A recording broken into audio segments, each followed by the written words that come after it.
अध्यक्ष महोदय, मैं सिर्फ छोटी सी दो बातें आपको बताना चाहता हूँ। चलिए बोलिए।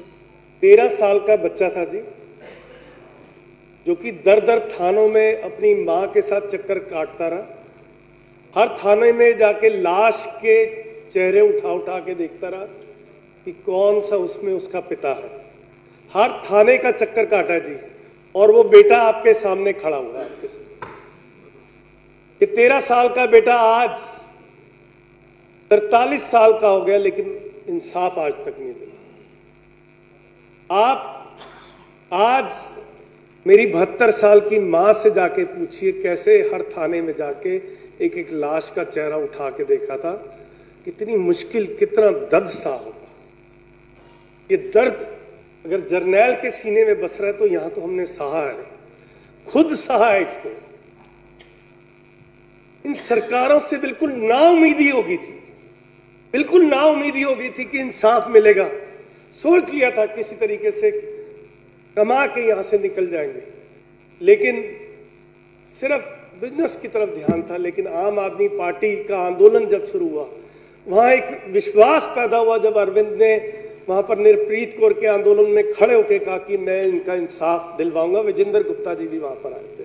गुप्ता जी, मैं गलत तो नहीं कह रहा, तो आप भी आए थे वहां पर। तो बस मैं यहां पर छोटी सी बात कहना चाहूंगा कि 3,500 लोग दिल्ली में मारे गए। ह्यूमन राइट्स वालों ने लिखा है कि 10,000 लोग पूरे हिंदुस्तान में कहीं ना कहीं कत्लेआम हुआ। पुलिस ने भी कुछ नहीं किया। कांग्रेस के नेता जिनका नाम है जगदीश टाइटलर, सज्जन कुमार, धरमदास शास्त्री, HKL भगत, कुछ तो अपनी मौत खुद मर गए, और कुछ जिनको सलाखों के पीछे भेजा जा सकता था या फांसी पे चढ़ाया जा सकता था, उनको बिल्कुल क्लीन चिट दी गई। ये एक तरह से इंसाफ का कत्लेआम है। ये इंसाफ का हमने साथ में कत्लेआम किया था। कहीं ना कहीं कांग्रेस और बीजेपी दोनों मिलके किसी न किसी की तरह हाथ मिला के वो करे 2002 में तुम हमें छोड़ दो, 1984 में हम तुम्हें छोड़ देंगे। कि कहीं ना कहीं इस तरीके के हाथ मिलाए जा रहे हैं। SIT अरविंद केजरीवाल जी ने बनाई, हम लोग इतना इनका शुक्राना किया, लेकिन देखते देखते मोदी जी ने भी बनाई, लेकिन उसमें आज तक वो एक कागज लिखा गया, 3 आदमियों की नियुक्ति की हुई है, वो भी अपने घर बैठे हुए हैं। आज तक कोई प्रोएक्टिव अप्रोच नहीं है, लेथार्जिकनेस है टोटल। अनिल जी, ये विषय बहुत गंभीर है, इस पर टिप्पणी मत करिए प्लीज। मैं सिर्फ ये मत करिए, ये बहुत गंभीर मामला है। अध्यक्ष महोदय, मैं ज्यादा बात नहीं करूंगा, जर्नैल भाई ने सारी बातें रखी है।